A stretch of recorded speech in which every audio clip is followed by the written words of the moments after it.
এই যে আমার ছোট্ট ভাই বোনেরা, তোমরা সবাই কেমন আছো? আশা করি সবাই ভীষণ ভালো আছো।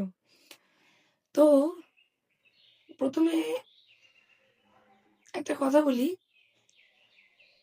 বানিয়ে গল্প বলো, তবে বানিয়ে গল্পটা যেন বাস্তবের সাথে মিল থাকে, তখনই সেই গল্প সার্থকতা পায়। বানিয়ে গল্প বলতে গিয়ে একটি ছোট্ট ছেলে শঙ্কর কিভাবে তার শিক্ষক মহাশয়ের কাছে ধরা পড়ে যায় এবং সেখানে তাকে কতটা ছলনার পাত্র হতে হয়, আলোচ্য শঙ্কর সেনাপতি গল্পে আমরা দেখব। তো চলো আর দেরি না করে আমরা আমাদের পাঠ্য শঙ্কর সেনাপতি গল্পটি বুঝিয়ে নিই। গল্পটি আছে পাঠ্য বইয়ে 5 নম্বর পৃষ্ঠায়। সবাই বের করো, দেখো। শঙ্কর সেনাপতি গল্পটি লিখেছেন শ্যামল গঙ্গোপাধ্যায়। শ্যামল গঙ্গোপাধ্যায় এর লেখা শঙ্কর সেনাপতি গল্পে প্রধান চরিত্রে আছে শঙ্কর। শঙ্কর নামের একটি ছোট্ট ছেলে। আর যে শিক্ষক মহাশয়ের কথা এখানে বলা হয়েছে, সেই শিক্ষক মহাশয়ের নাম হলো বিভীষণ দাস। তো চলো শুনি গল্পটি কেমন। ভীষণ মজাদার, খুব ভালো লাগবে তোমাদের। এখানে বাতাসের ভিতর সবসময় ভিজে জলের ঝাপটা থাকে। মনে হবে কে যেন ভালো করে বেটে জলের মিহিদানা মিশিয়ে দিয়েছে। এখানে বলতে যে এলাকায় শঙ্কর থাকে সেই এলাকার কথা বলা হয়েছে, এবং সেই এলাকাটি বঙ্গোপসাগর থেকে খুবই কাছে, তাই এখানে জলীয় বাষ্পের পরিমাণটা বেশি থাকায় মানে বাতাসে যেন একটা স্যাঁতস্যাঁতে ভাব রয়েছে। কারণ আর কিছুই নয়, 5-7 মাইলের ভিতর বঙ্গোপসাগর। পাগলা বাতাসে তার ঢেউয়ের গুঁড়ো সব সময় উড়ে আসছে। আকন্দবাড়ি স্কুলের ক্লাস 5-এ বিভীষণ দাস এমু পাখির কথা বলছিলেন। তার মানে শঙ্কর 5ম শ্রেণীর ছাত্র, এবং সেখানে বিভীষণ দাস মাস্টার মশাই উনি এমু পাখি সম্পর্কে পড়াচ্ছিলেন। ক্লাসের মধ্যে এমু পাখি সম্পর্কে বর্ণনা দিচ্ছিলেন। প্রকৃতি বিজ্ঞানের ক্লাস, বইতে পাখির ছবি, কাছাকাছি ভেটুরিয়া, সাইবাড়ি, ঘোলপুকুর আর আকন্দবাড়ির জনাত্রিশে ছেলে মেয়ে বসে। এই বিভীষণ দাস যে ক্লাসটা করাচ্ছেন, সেখানে ভেটুরিয়া, সাইবাড়ি, ঘোলপুকুর, আকন্দবাড়ি থেকে ছাত্রছাত্রীরা পড়তে আসে।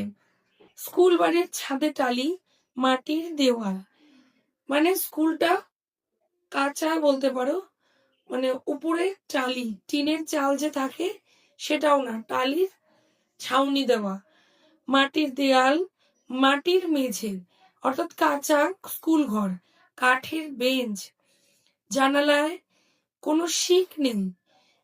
সাধারণত গ্রামগঞ্জে দেখবে বিদ্যালয়ে কি বাড়ি কি শিক থাকে না সাধারণত জানালাতে। এখানেও সেই বিদ্যালয়ের শ্রেণীকক্ষে শিকটা নেই। সেই জানালা দিয়ে মেঘ দেখা যায়, আকাশে দেখা যায় পাখি উড়ছে। সেদিকে তাকিয়ে একটি ছেলে আনমনা হয়ে পড়েছিল। নারকেল গাছের মাথার ওপর দিয়ে কত উঁচুতে ডানা মেলে শঙ্খচিল উড়ছে। শঙ্খচিল একটা পাখি, সে নারকেল গাছের মাথার উপর দিয়ে উড়ে চলেছে। এক একদিন রাতে স্বপ্নের ভিতর সেও অমন ভেসে পড়ে। সে মানে শঙ্করের কথা বলছে। ঘোলপুকুরে গাব গাছের উঁচু ডাল থেকে ঝাঁপ দিচ্ছে বড় দিঘিতে। সিধে জলে না পড়ে সে পাখির মতো ভাসছে।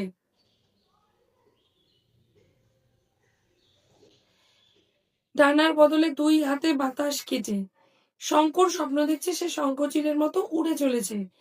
ডানা মানে যেমন মানুষ জলে সাঁতার কাটে, শঙ্কর স্বপ্নে তেমন ভাবে সাঁতরে সাঁতরে মেঘ পার করছে, বাতাস কেটে এগিয়ে যাচ্ছে সামনের দিকে। বাতাস যেন জল। এখানে শঙ্করের স্বপ্নে বাতাসটি জলের মতো পার করে শঙ্কর এগিয়ে চলেছে। পিছনে দুপা ঠেলে দিয়ে আরো এগিয়ে যাচ্ছে, উঁচুতে, আরো উঁচুতে, অনেকটা ওই শঙ্খচিলদের মতোই। কে উঠছে এভাবে? শঙ্কর উঠছে। এই শঙ্কর! শঙ্কর! চমকে উঠল ছেলেটি। কে ডাকছে শঙ্কর শঙ্কর করে? বিভীষণ দাস মাস্টার মশাই শঙ্করকে শঙ্কর শঙ্কর বলে ডাকছে। এতক্ষণ যেন সে ক্লাসের বাইরে শঙ্খচিলদের সঙ্গেই আকাশে উড়ছিল। শঙ্কর শঙ্খচিলদের ওড়ার সঙ্গে নিজেকেও মিশিয়ে ফেলেছিল। থতমত খেয়ে উঠে দাঁড়ালো। হ্যাঁ মাস্টার মশাই। শঙ্কর থমকে গেছে, চমকে গিয়ে দাঁড়িয়ে বলছে, হ্যাঁ মাস্টার মশাই। বিভীষণ দাস প্রায় ভেঙচে উঠলেন। হ্যাঁ মাস্টার মশাই। খুব মন পড়াশোনায়? চোখ কোন দিকে ছিল এতক্ষণ? কি দেখছিলে? শঙ্করকে বাইরের দিকে তাকিয়ে থাকতে দেখে বিভীষণ দাস তাকে ব্যঙ্গ করে বলছে, হ্যাঁ মাস্টার মশাই। কি দেখছিলে বাইরে? মানে তোমার মনটি কোথায় ছিল? শঙ্কর একদম চুপ। স্কুলের সামনে ধান খেতে রোয়া ধান সবে মাথাচাড়া দিয়ে উঠেছে, ঘন সবুজ ধান সবে মাত্র নিজের মুখটা তুলেছে ধান গাছ, আর লাইন দিয়ে রোয়া। তার উপর এইমাত্র একখানা মেঘের ছায়া পড়ল। মানে শঙ্কর যে বাইরের দিক থেকে দেখছে, বাইরের যে জমির ধান জমির চিত্রও এখানে ফুটে উঠেছে খুব সুন্দরভাবে। ছায়া সরে যাচ্ছে আর সেখানে রোদ এসে ঢুকছে। মানে গ্রামের পরিবেশের বর্ণনা দিচ্ছেন লেখক। বিভীষণ দাস চটিকে বলেন, কি দেখছিলে বাইরে? কাকে বলছে? শঙ্করকে বলছে। শঙ্কর ঘাবড়ে গেল। শঙ্খচিল মাস্টার মশাই, আকাশে শঙ্খচিল দেখছে শঙ্কর। সেটাই সে বিভীষণ দাস মাস্টার মশাইকে জানালেন। ও শঙ্খচিল, আমি কি পড়াচ্ছি বলো তো? এমু কথাটা একবার তার কানে ঢুকেছিল।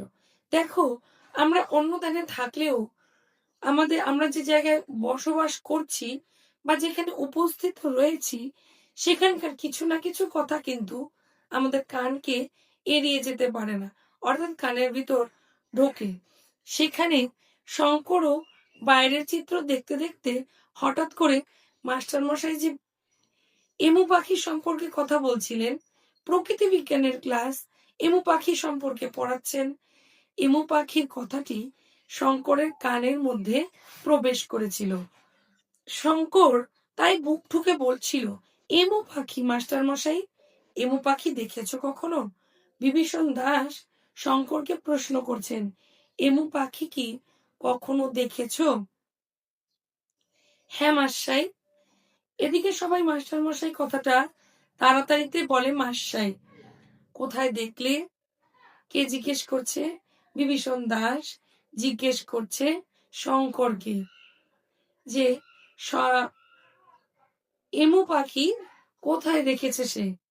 ঘোল পুকুরে, বড় দিঘির পাড়ে সবেদা গাছের ডালে এসে বসেছিল। কে?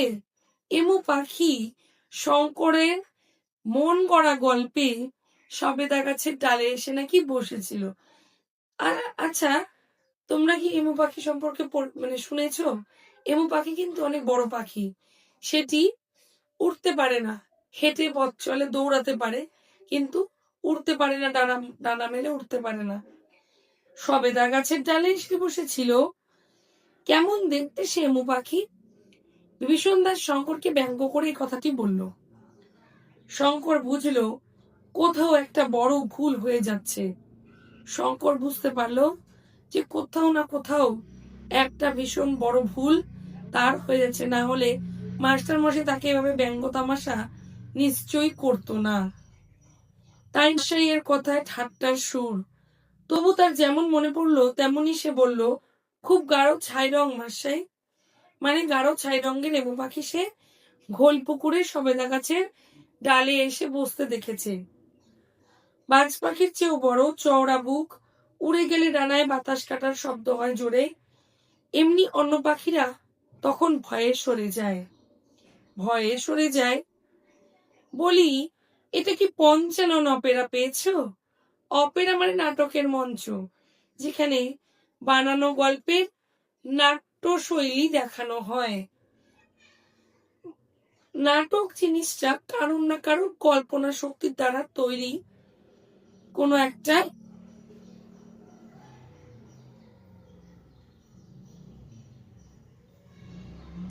একটা অভিনয়। তো যেভাবে শঙ্কর তার মাস্টার মশাইকে বারবার করে ঘোলপুকুরে সবেদা গাছের ডালে এমু পাখির কথা বলছে, সেখানে মাস্টার মশাইয়ের বারবারই যেন গল্পটি মানে হাস্যকর এবং নাটকের মতো বলে মনে হয়েছিল।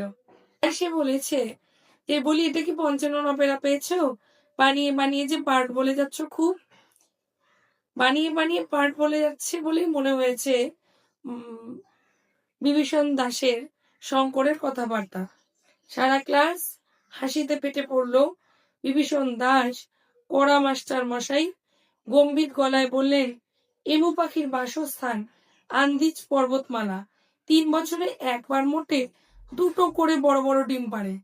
সে কোন দুঃখে অত দূর দেশ থেকে ঘোলপুকুরে বড় দিঘির পাড়ে সবেদা গাছের ডালে এসে বসবে? আর এমু হলো গিয়ে দৌড়বাজ পাখি, যেটা আমি আগেই বলেছিলাম। এমু দৌড়বাজ পাখি, দৌড়তে পারে, উড়তে পারে না। খুব দৌড়ায়, উড়তেই পারে না। ঘোলপুকুরে তুমি এমু পেলে কোত্থেকে বলো? বলতেই হবে। মানে বিভীষণ দাসের কাছে শঙ্করের এই গল্প একদমই যেন মানে অদ্ভুত বলে মনে হয়েছে। সত্যিই তো, যে পাখিটি কোনোদিন উড়তেই পারে না, সে ঘোলপুকুরে সবেদা গাছের ডালে এসে বসবে কি করে বলো তো? আচ্ছা, তোমরা বুঝতে পারছো তো? এটা গেল আজকের প্রথম পার্ট। আমি আগামীকাল আবারও দ্বিতীয় পার্টের ভিডিও নিয়ে আসবো, সম্পূর্ণটা শেষ করে দেব। তোমরা একটু সঙ্গে দেখো। যারা এখনো অন্বেষা এক্সেলেন্সকে সাবস্ক্রাইব করোনি, তারা চ্যানেলটিকে সাবস্ক্রাইব করে দিও। তোমাদের জন্য প্রয়োজনীয় ভিডিও আমি চ্যানেলে ছেড়ে রেখেছি। আরো নতুন নতুন ভিডিও আসতে চলেছে। তোমরা একটু সঙ্গে থেকো, অন্বেষা এক্সেলেন্সের সাথে যুক্ত থেকো। আজকের মতো এখানেই, টাটা।